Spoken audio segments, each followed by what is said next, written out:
basically talking and sharing information so we both understand exactly what's in it. But, we've been friends and we get along great, and, and she'll make her decision. She does her due diligence, works very hard, and she'll make her decision. What's her next step if she does not support this? I don't, the bottom line is we've worked diligently, and she has an awful lot in this bill that I think that she would want to protect too. All right, so here we are. They wanted to have a vote today or tomorrow, Erin. It sounds like Kyrsten Sinema could tank this bill. How do you think this plays out? Well, now with all the intimidation, these politicians that aren't willing to vote along with the Democrat machine seem to get harassed and tortured to the point where they have to, basically bow to their demands. Moreover, they oftentimes pack these bills with initiatives that benefit their home state to coerce them to vote.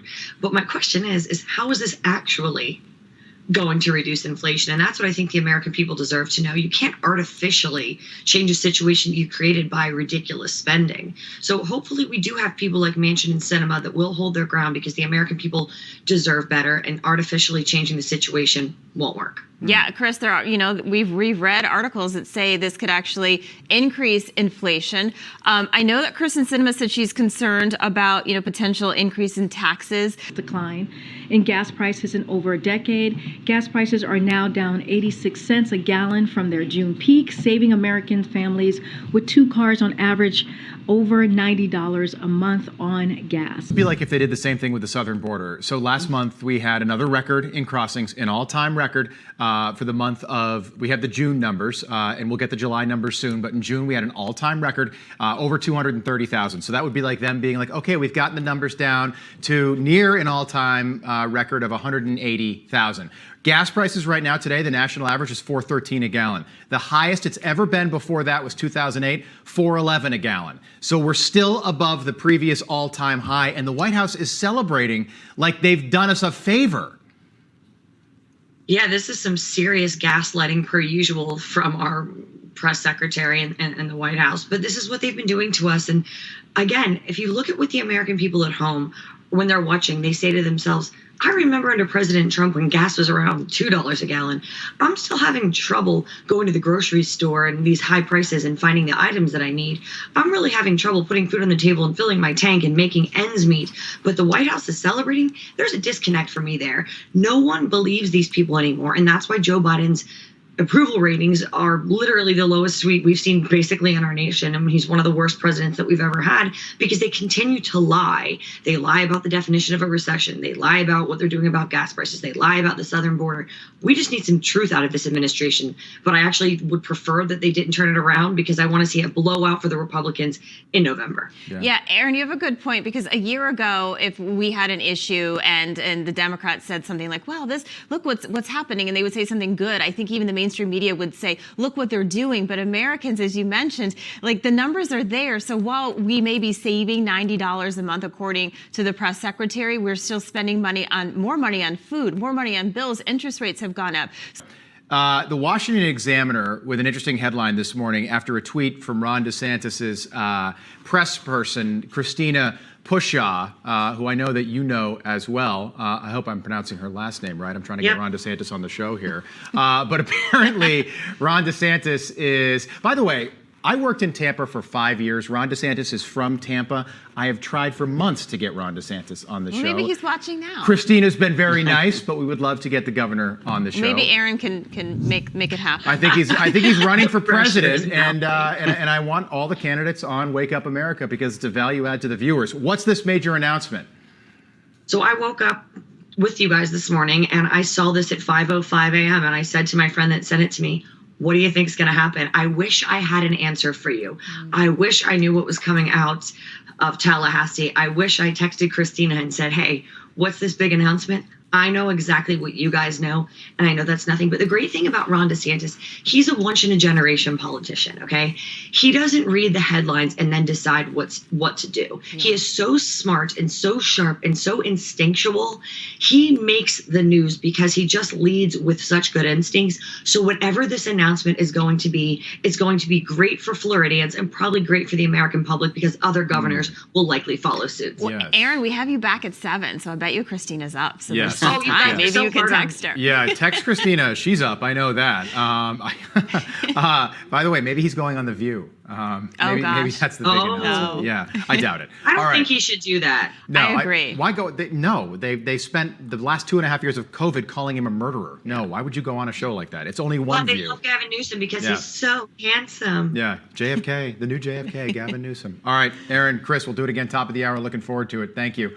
Up in South Korea this morning, a day after she left Taiwan, a trip that she really had to take, Allison, because we heard about this trip. The White House or somebody in the Democratic side leaked that this trip was happening to try and apply pressure to Pelosi not to go.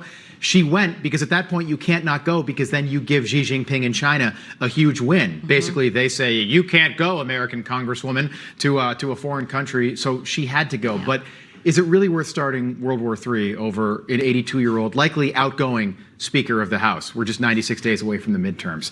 For more on that, let's welcome back in attorney and Republican strategist Erin Elmore and Project 21 National Advisory Board member and radio host Christopher Arps. Chris, things have gone from bad to worse over there. 12 miles off the coast of Taiwan, an island, 23 million people, about the size of the state of Maryland. 12 miles off the coast, China is whizzing missiles back and forth. Right off the coast. You can, if you're on the beach, in Taiwan, you can see these, the contrail that's created from these missiles. I mean, couldn't be more provocative, couldn't be more scary. This all coming literally in the wake of Nancy Pelosi's trip. Let's talk about messaging, because I always think about messaging being in the PR world, and we get mixed messages from the administration all the time. But I wonder why, after this trip or while she was there, why President Biden didn't just come out and say, I support her going, and talk about that, yet he hasn't. I know Karine Jean-Pierre said, well, he's supportive, but we haven't heard him say that. We certainly haven't. And the question is why did she want to go there in the first place? She certainly did nothing to help the people of Taiwan in any way, shape, or form. And I'm sure once she left, they said, hey, what's going to happen to us now? How is the United States protecting Taiwan? Because we know that Xi Jinping is going up for re-election, and that's why he's engaging in some really difficult and hard behavior. Right. The lockdowns are to show that he's powerful and omnipotent. And I think that he's going to exercise a lot of military power over Taiwan right now and just show his power and show his strength, because that's the way that he's governed for as long as he has. But why did she go? What was the purpose? This was a PR stunt and not about the people in any way, shape, or form. Yeah, so Erin, such a good point there. Little bit to unpack. So the Communist Party Congress happens in November. That's basically when they have their re-elections. Xi Jinping going for an unprecedented third term. If he wins, do you think that that's when he would invade Taiwan? And I bring that up because, and we were talking about it a year before it happened, that after the Beijing Olympics, that's when Vladimir Putin would invade Ukraine. Vladimir Putin invaded Ukraine a couple weeks after. February the 24th was day one of the invasion. I guess you're asking me I would assume that that's what he would do. And I would also assume that their elections probably aren't free and fair in a communist dictatorship. So let's assume that he is going to get, air quotes, reelected, and then he's basically omnipotent and he's all powerful, able to do whatever he wants. And the United States has already shown several times that they're not willing to stand up to him, nor do they have the ability or power to do so. So I really worry and pray for the people of Taiwan. And I think Nancy Pelosi just made the situation worse. And these people in Taiwan are really concerned for their safety and their lives and their freedom. And hopefully the United States and Joe Biden will step up to the plate and say and do something, because right now Taiwan is at massive, massive risk. Yeah, and Allison, we were talking about this yesterday. Like, why hasn't the Biden administration come out and firmly condemned this? Literally, Taiwan, if you are sitting in Taipei, you can see these missile, they're not active warheads, but they're live fire drills. We've heard Dr. Fauci multiple times. We've read, things that he's written. He's now calling for people to wear masks while they're inside still. Why are we so afraid to just say where it came from based on the information we have? I mean, because the United States clearly in this administration is beholden to China. But let's just say, for sake of argument, whether it came from a lab or it came from a wet market, The Chinese Communist Party lied about transmission, lied to the American people, did certain lockdowns in their country, but allowed people to leave the country and really spreading the disease far and wide. The Chinese Communist Party has lied to the world. So either way, they are completely culpable. Now, of course, I do believe that it did come from a lab, and I believe that Fauci is covering himself because he did fund gain-of-function research there. But either way, this Communist Party lied to the world when the disease first they had a huge outbreak there. And that's also a problem. But yet we see no responsibility from Tedros and the World Health Organization. We just see pointing fingers. And then if you say anything about their culpability, you're xenophobic or you're racist or you're anti-Chinese. And the reality is we just want to keep our people here in this country and across the world safe. Yeah, great point. I can't believe that we're still having this conversation. I think this is an opportunity for Joe Biden. So Joe Biden's got COVID. All right. The next 96 days, part of this before the midterms process of rolling Joe Biden back, rolling back his public appearances. And this has happened with Democrats before. 1919, Woodrow Wilson had a stroke. He was incapacitated, all right, as a result of this stroke. He served out the rest of his term. So he served until 2021. So for almost 2 more years, Woodrow Wilson was president after having a very severe stroke. Now, I'm not saying Joe Biden is there right now, but there have been a lot of questions about Joe Biden's mental ability, his cognitive health, all that stuff for the last 18 months. Oh, wow. I mean, I think 96 days is a long time. I think that this will backfire massively because he's so beholden to Pfizer. They want to show that he's going to recover and be well. And they also want to show that, generally speaking, that he's a healthy man. But it doesn't seem like any Democrat running wants to align themselves with Joe Biden. So it's going to be an interesting play. And by the way, this Paxlovid doesn't sound like it works. We've ever had for a national average, and I've said this before, in this country came in 2008. We had that massive financial crisis just before the election, October 2008. Lehman Brothers folded. It was terrible. Gas prices hit $4.11 a gallon. Today, even after gas prices have now fallen for 50 straight days, which is great news, but today the national average is still higher than that. It is $4.13 a gallon. So I don't know what they're celebrating. Gas prices nationwide are still way higher than they ever should have been. Joining us now for more, attorney and Republican strategist Erin Elmore and Project 21 National Advisory Board member Christopher Arps. Erin, why are they celebrating? They created this problem. They created this crisis, and now they're taking victory laps.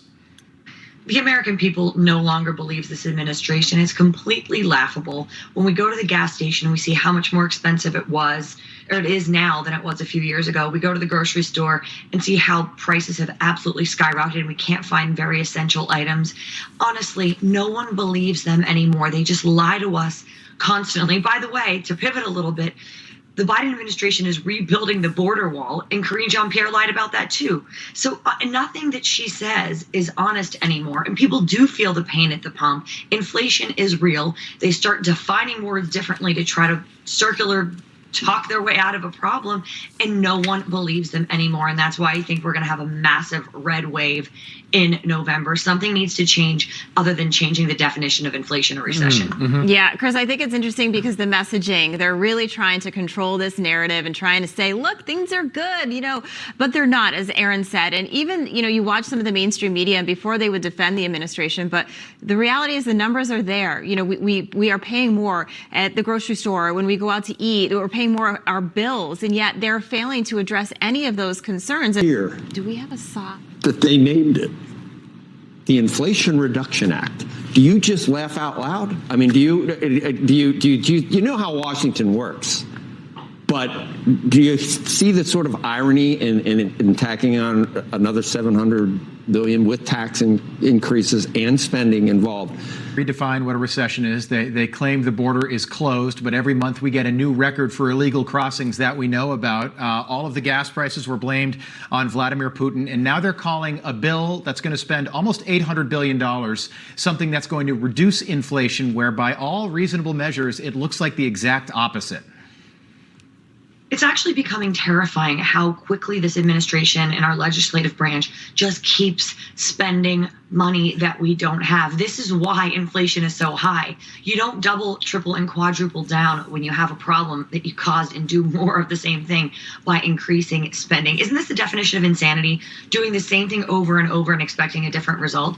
That's what they're doing here in Washington. And then we're just going to have the press secretary go on TV and say, hey, we're doing everything we can to lower inflation. And it's quite simply not going to work. I hope that Joe Manchin and Kirsten Sinema do change their minds on this and really put their foot down and say, no, enough with the spending in Washington. We need to see natural measures to lower inflation. By the way, gas prices would be lower if we open the Keystone Pipeline, but nothing that we do in Washington seems to be logical. It's completely illogical and out of control. And by the way, this is what happens in third world countries when you just increase spending to the point where your currency has no value. And therein lies the problem. All right, two quick ones here. 10 a.m. this morning, so less than 2 hours from now, Ron DeSantis is going to apparently make a major announcement. Do you have any idea what this is? He's not announcing he's running for president. I can tell you that because he's running for governor and he's got to win big in November, and then maybe he'll run for president. What do we think this is? I think he's going to go on The View. He already said he wasn't going to, but I think he's going to say, I've reconsidered and I'm going to go on The View. That's what I think it is. Interesting. His spokesperson, Christina, who's delightful, by the way, delightful. Want to get him on the show. Brilliant girl. Brilliant. Lovely, lovely person. A lot of followers, by the way, on Twitter. She says, prepare for a liberal meltdown. That's the big teaser. That's why I think it's The View. Chris, what do you think?